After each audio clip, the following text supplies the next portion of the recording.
Bienvenidos a Movilidad 4.0, un foro para escuchar a los profesionales que lideran la transición energética y los nuevos tipos de movilidad. Avanzando hacia la eficiencia, movilidad eléctrica en el transporte de carga, una exposición sobre transporte de carga donde se va a centrar en un tema de vital importancia para el futuro sostenible de Uruguay, la movilidad eléctrica. La charla tiene como objetivo presentar y discutir las ventajas, desafíos y oportunidades que representa la adopción de vehículos eléctricos en el sector del transporte de carga del país. Para eso, como les decía, está Santiago Martínez, docente, asistente del Departamento de Termodinámica Aplicada del Instituto de Ingeniería Mecánica y Producción Industrial de la Facultad de Ingeniería de UDELAR. Es doctor en Sistemas Propulsivos por la Universidad Politécnica de Valencia. Tiene un máster en Aeronáutica, es ingeniero por la Facultad de Ingeniería. Y bueno, y lleva unos 8 años estudiando sistemas de combustión con combustibles alternativos y 4 años desarrollando sistemas de propulsión electrificados. Así que un aplauso para Santiago y ya va a arrancar su presentación. Bueno, la idea hoy es hablar del transporte electrificado, ¿sí? Voy a mostrar diferentes soluciones, estudios que he realizado, ¿sí? Bueno, un poco Voy a presentar una introducción, la motivación de esta presentación, hablar un poquito de las emisiones, presentar un caso de estudio con algunos números que pueden ser interesantes, hacer un pantallazo del transporte en Uruguay en términos de sistema de propulsión y bueno, mostrar el grupo de investigación y mostrar un poco lo que hacemos en facultad. Como introducción, bueno, mayoritariamente hoy en día, no solo en Uruguay sino en el mundo, el transporte de carga pesado es puramente a motores de combustión interna con diésel. Y todos se preguntarán, o yo si tuviera una empresa de transporte de carga, me preguntaría, ¿lo cambio a eléctrico o por ahí puse a híbrido? ¿Sí? Que es algo que nos olvidamos y que creo que la vorágine de la electrificación hizo que lo pasemos por alto y yo voy a traer algunos números que pueden ser interesantes. Pero bueno, estaría la pregunta ahí, si me sirve, me conviene. No creo que vaya a responder esa pregunta, pero al menos la idea es traer algunos números y que ayuden a esa decisión. Y bueno, muchas veces nos llega información, hoy en día tenemos información muy fácil y nos llegan de todos lados, donde uno de los, por ejemplo, es el ban o la prohibición de motores de combustión interna, sobre todo en Europa, en California, ¿sí? Millones de información que van a decir que los motores de combustión interna no van a poder ser más vendidos, no van a ser comercializados. Pero yo diría que también cuando nos ahondamos en la electrificación, también llegan un montón de informaciones que no son tan buenas o algunas desventajas o potenciales desafíos. Una, por ejemplo, son los incendios, ¿sí? Hay las baterías, sobre todo cuando queremos aumentar la densidad energética, tienen un peligro de incendio, de explosión. Sí, en muchos lados los querían prohibir de, por ejemplo, garajes públicos porque es un riesgo potencial. También cuando pensamos tenemos una matriz renovable muy grande en Uruguay, otros países no tanto, pero si queremos electrificar absolutamente todo el transporte o toda la industria, ¿tenemos energía para eso? Bueno, hay algunos países que no la tienen y ya algunos limitaron la electrificación a cierto tipo de vehículos. Y lo otro es el peso, y yo voy a mostrar algunos números de lo que significa el peso de las baterías hoy en día para el transporte, sobre todo de carga. Entonces, bueno, la motivación general de la electrificación y de toda esta movida que nos reúne hoy es básicamente que se necesita bajar el CO2 que emitimos en general en el transporte y queremos pasar del 7,2 mil millones de toneladas al año a 0,7, o sea, un orden de magnitud, es algo extremadamente grande. Algunas motivaciones particulares, mi idea era intentar transmitir algunos conceptos que no todo el mundo los tiene por qué saber y creo que hoy puede ser un momento por lo menos para tener una idea, que es el ciclo de vida, qué significan las emisiones, las tecnologías existentes que hay para el transporte. Mostrar también que de la Facultad de Ingeniería, de la Universidad de la República, de la Academia, tenemos un aporte para hacer y bueno, un poco que lo conozcan qué es lo que podemos hacer y generar algunas preguntas, cuestionamientos o que ustedes me hagan preguntas, aunque sea afuera, de cosas que voy a mostrar hoy. Entonces, las emisiones. ¿Por qué los motores de combustión? ¿Por qué prohibirlos? Bueno, básicamente los motores de combustión interna quemando gasolina o diésel, que tiene la molécula de carbono, generan diferentes emisiones. Agua y nitrógeno no nos preocupan.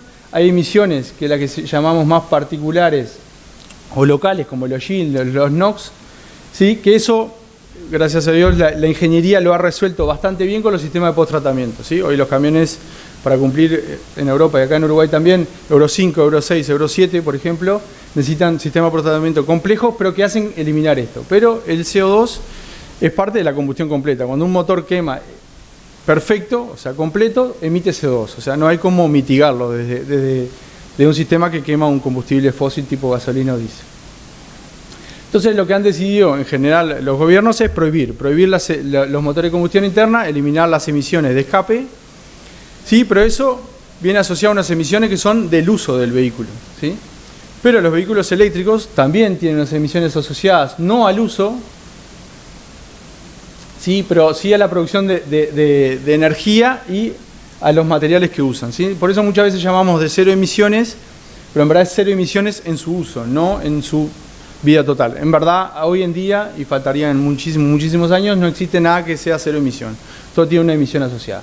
Sí, la producción de energía, o sea, el repostar un vehículo, tanto gasolina como eléctrico como diésel, tiene una emisión asociada, y todo lo que son los materiales, ¿sí? Hoy en día sabemos que las baterías son bastante contaminantes, voy a mostrar algunos números, tienen una emisión asociada. Entonces, por lo menos, saber que hay una emisión asociada a eso. Bueno, un análisis de ciclo de vida, esta es una imagen que está bastante interesante, que muestra desde la extracción del material hasta la disposición del vehículo, tiene una emisión asociada. Hoy en día la legislación se enfoca en el uso, ¿sí? Por eso podemos llamar a un vehículo eléctrico de cero emisiones, pero en verdad la cadena debería fijarse, o en el futuro seguramente se va a enfocar en poder ver la emisión asociada a todo el proceso. ¿Sí? Si vemos la manufactura, ¿no?, de un vehículo, tenemos que el eléctrico, si lo ven, es proporcional a los cuadrados, emite casi el doble, ¿sí?, en la manufactura que un vehículo convencional, sobre todo asociado a la batería. Un 40-60% de la emisión en la manufactura de un vehículo eléctrico está asociado a la batería. ¿Sí? Esto es, por ejemplo, un estudio de McKinsey que muestra que también, dependiendo del país, esto es la intensidad de emisión, son los kilos de CO2 por cada kilovatio hora que necesito para producir un kilovatio hora de la batería. Sí, y depende de dónde lo producimos, básicamente por cómo es la matriz energética de la producción de la batería, tiene una emisión asociada. Podemos llegar a 108 kilos de CO2 por cada kilovatio hora. Entonces, volviendo a la pregunta, sin desviarme, eléctrico o híbrido, o continuar con los motores de combustión interna, sí, voy a presentar un caso de estudio, ¿sí? Entonces, un poco antes de presentar el caso de estudio, diría yo, ¿qué opciones tenemos? Es importante saber todas las opciones para poder hacer una elección certera. Entonces, acá me voy a enfocar en camiones de 40 toneladas más o menos. Un camión de 40 toneladas consume más o menos unos 30 litros a los 100 kilómetros, que son, si lo multiplicamos por la energía que tiene el diésel, 300 kilovatios hora a los 100 kilómetros. Después vienen los híbridos, que sobre todo en el transporte de carga ha quedado un poco en el olvido, o no hay tanta oferta, ¿sí? Hay prototipos, pero no hay tanta oferta. Podemos tener los mild hybrid, que son básicamente híbridos pequeños en términos de la electrificación. Los full hybrid, que básicamente son, aumentamos la batería y el motor eléctrico, pero no necesitan recarga. Y los plug-in hybrid, que básicamente mantienen el motor de combustión interna, pero también podemos recargar la batería con la red eléctrica. Para eso los números no hay muchos, ¿sí? Y por eso motivó un poco esta presentación. Los voy a traer hoy y voy a mostrar algunos números que tengo sobre la hibridación. Un vehículo eléctrico, por ejemplo, estamos en torno a 125 kilovatios hora a los 100 kilómetros. Si hacemos la división, es más o menos un 60% de ahorro energético. Bien. Y luego, por último, tenemos lo de celda de combustible, ¿sí?, que básicamente consumen hidrógeno. Estamos hablando de 230 kilovatios hora a los 100 kilómetros. ¿Sí? Eso en términos de energía.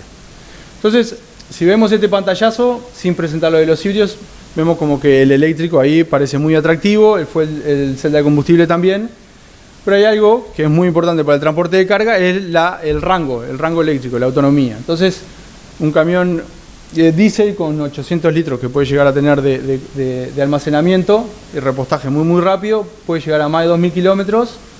Sí, el híbrido, al mantener el motor de combustión interna y poder mantener el tanque más o menos también, pero un eléctrico de 540 kilovatios hora, que estamos hablando de una batería más que interesante, estamos hablando de menos de 400 kilómetros de autonomía.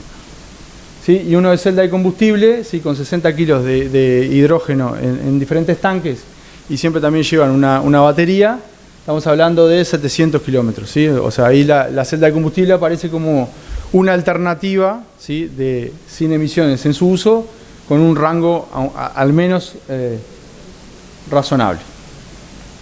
Entonces, bueno, la traje por acá para que no agarre polvo. ¿Sí? Mi tesis doctoral se trató sobre la electrificación en el transporte de carga.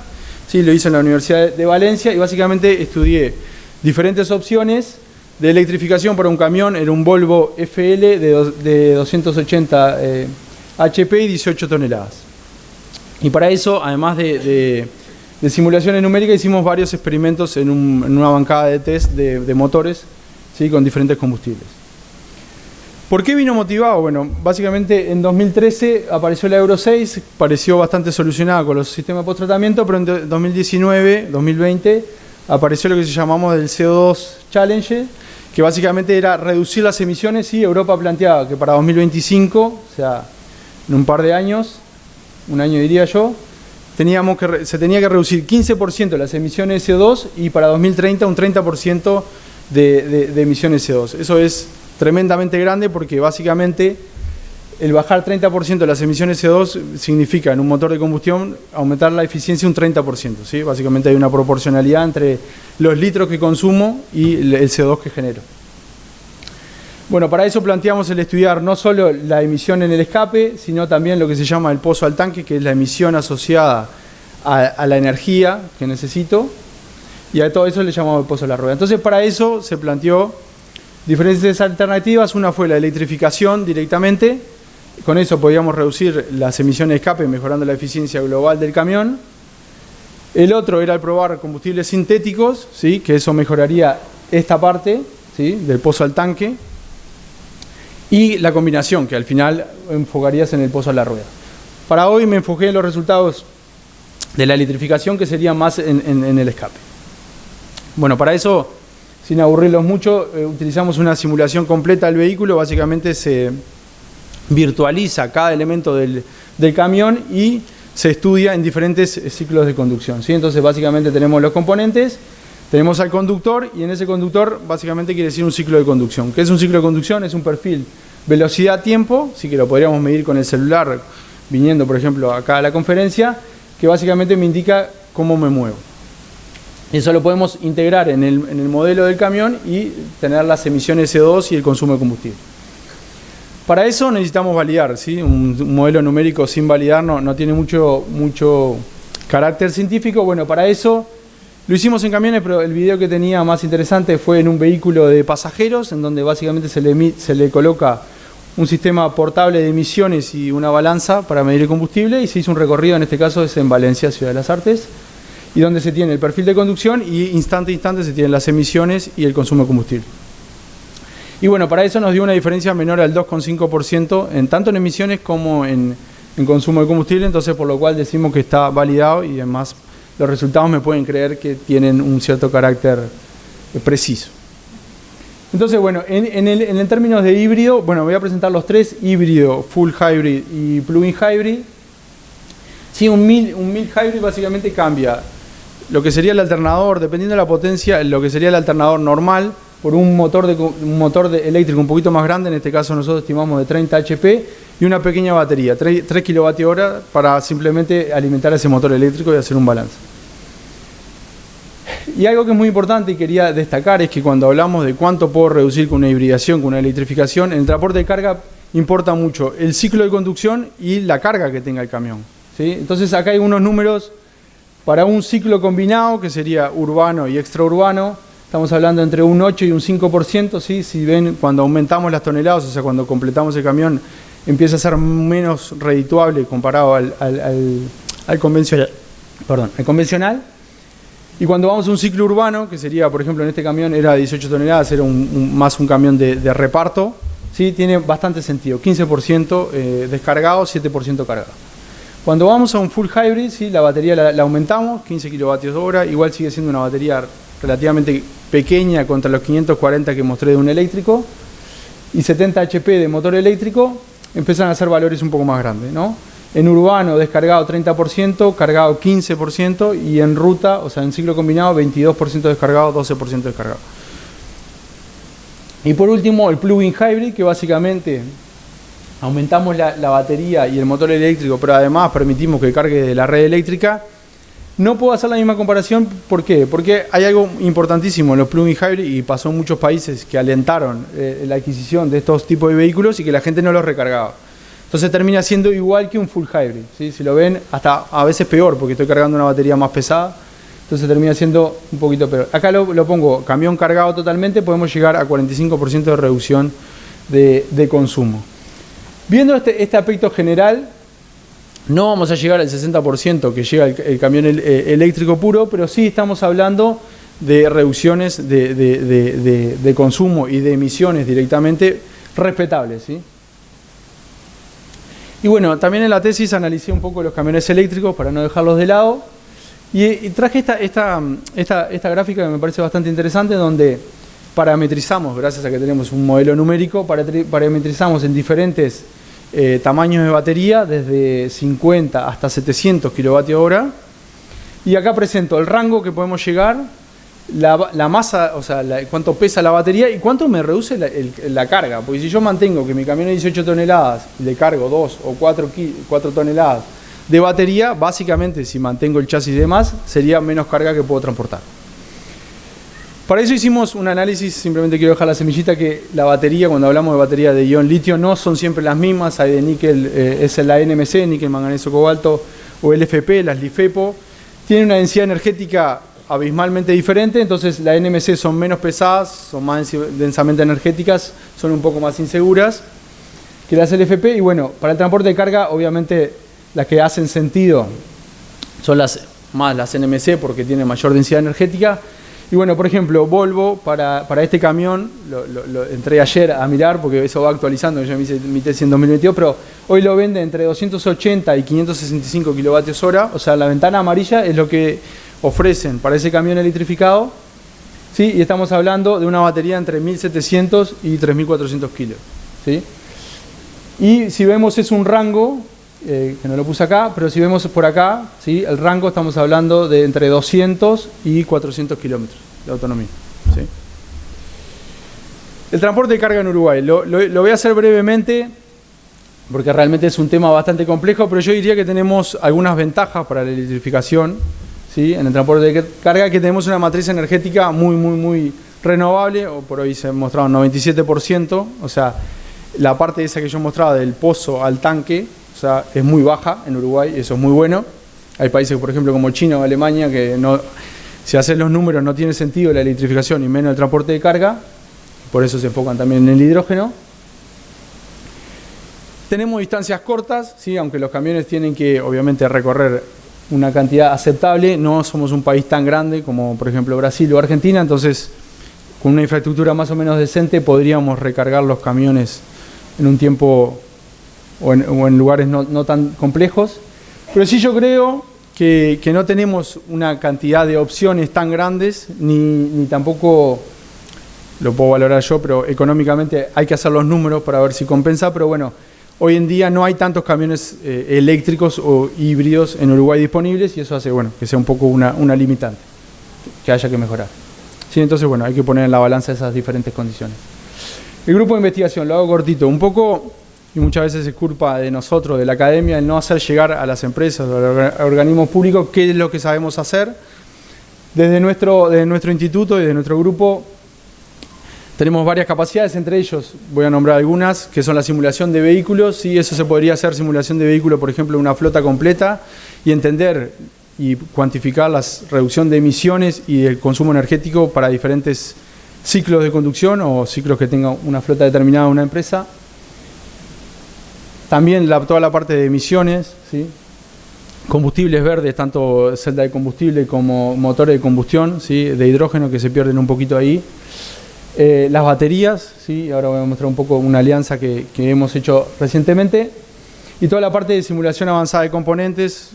Yo pertenezco al grupo de termodinámica aplicada, entonces toda la parte térmica, somos ingenieros mecánicos con una gran base térmica. Todo lo que es sistema de refrigeramiento, de acondicionamiento térmico de baterías y demás. Tenemos bastante, o diría yo, experiencia y sabemos alguna cosita sobre eso. Por allá afuera podrán ver el banner, que estamos junto a la gente de química hoy, donde, bueno, podemos conversar e intercambiar ideas. El grupo básicamente está conformado por el doctor Pedro Curto, Sebastián Bibiloni y yo, dos de ellos tenemos dedicación total a la universidad y bueno, trabajamos, investigamos y damos clase.